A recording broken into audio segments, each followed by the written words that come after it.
Yo, what's poppin' everybody? It's Cerebral4, and today we're going to be comparing two really cool and really strong supporters that function kind of similarly. Draw supporters that have to do with the number of your opponent's Pokemon, how good they're going to be because of that. So the first one is going to be Colress, good old Colress. Everyone should be familiar with this card by now.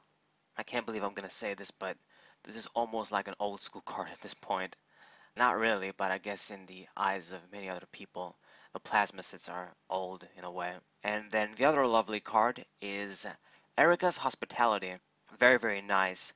Technically, this card isn't out yet, but it's going to be out pretty soon. It should be coming in Tack Bolt, our 9th Sun and Moon set, so it's right around the corner, really. And I mean, that's why they complement each other rather nicely. Erika isn't out yet, Chorus is an expanded card.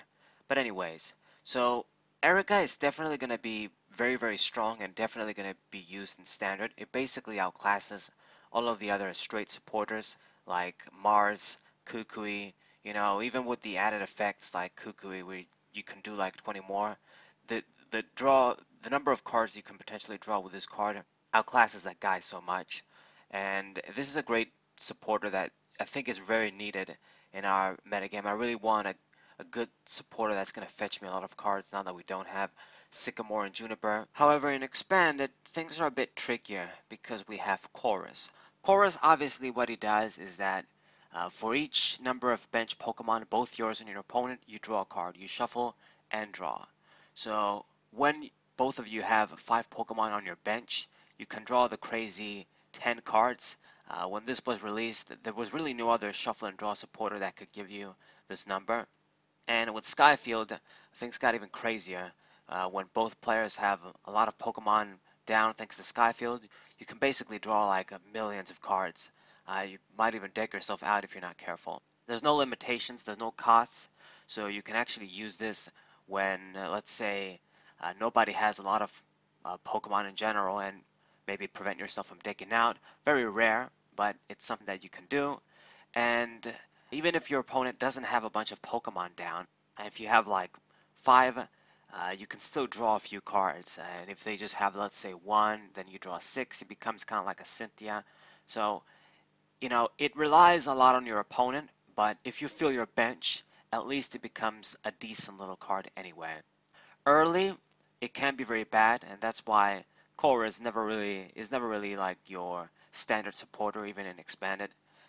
Especially in the beginning, because if you don't have any Pokemon, if you play first, your opponent hasn't played yet or hasn't even played many Pokemon themselves, even if they played, then it's not going to fetch you any cards. It's actually going to make you lose cards as well, like I mentioned.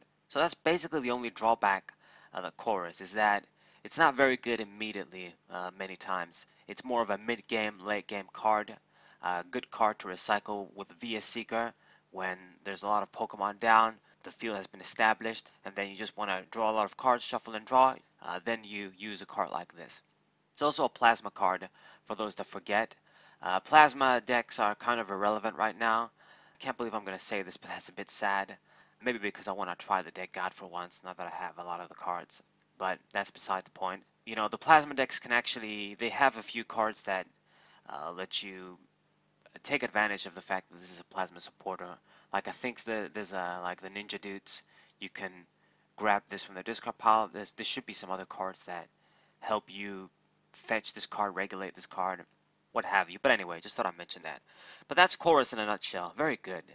Now compare this with Erika's Hospitality. This card is actually based on my favorite supporter of all time, Steven's Advice. Now it's a bit nerfed, but nevertheless it's still going to be very busted. Our meta game and our card pool is much different from what it used to be back in the 3rd generation era. So I mean, if this card had the effect of Steven's Advice, it was going to be even crazier. It would have probably outclassed Chorus indefinitely due to that. But the way it is that right now, this version, you have to have less than 6 cards in your hand, including this card. So basically, 5 cards along with Erika. In English, they kind of worded it a bit differently, but it's basically the same thing. They say 4 cards not including this card. But nevertheless, basically the simple term is you can't have more than 5 cards in your hand along with this in order to play it. So if your opponent has a full bench and their active Pokemon, because this counts their active Pokemon too, you can essentially draw straight draw 6 cards. So if you think about it, if you have 5 cards in hand, when you play this, she's gonna net you 6 cards, so that's 10. So it's basically the same sort of effect like Chorus. You're gonna be left with 10 cards in your hand, but you don't shuffle and draw, and you don't really care about the status of your bench too. But it does have a few disadvantages compared to Chorus. Number one is that it does have this condition, so you can't play it whatever the hell you want. So if you have a lot of cards in your hand, you can't play this. And the other thing is that, at least with Chorus, even though uh, this Erika doesn't care about your bench, sometimes Chorus is better in this regard because you can sort of control a bit the cards that you're going to draw. But if your opponent doesn't have a lot of Pokemon on the bench, you can't draw a lot of cards. Like if they only have 1 or 2 Pokemon out, their active Pokemon, they gotta have it, and 1 Pokemon on the bench, she's just gonna net you 2 cards. If they have 2 Pokemon on the bench, then you draw 3, so then it becomes like a How or something. So okay, not super horrible, I guess, but not really that good. And if they have at least, I would say, 3 Pokemon on the bench is where this card is good, because it becomes a draw supporter for straight 4, and then it's just gonna get better from there. So it definitely is good, but once again, in Expanded, Chorus gives it a lot of competition. This one is actually like the opposite in a way, because maybe mid-game, late game, when you have a lot of cards in your hand, and maybe if you draw Pokemon like Zoroark GX, other Pokemon, then you can't necessarily use this. Remember, you gotta have 5 cards with this or less to play it. But it's still definitely a very strong drill supporter. I would say in decks where you don't swarm the field immediately, Erika might be good, because Chorus is not as at best if both players don't have a full bench. And if you don't have a full bench, then if your opponent has like 4 cards as well, then you're drawing like 8, 7 cards. It's still good, but then maybe Erika kind of outclasses him. But I can't imagine not running Chorus. They're both great cards. Honestly, the best scenario would be, and this is just like a very general example, but 1 Chorus, 1 Erika index, and we have VS Seeker to get back the one that we need more depending on the game state.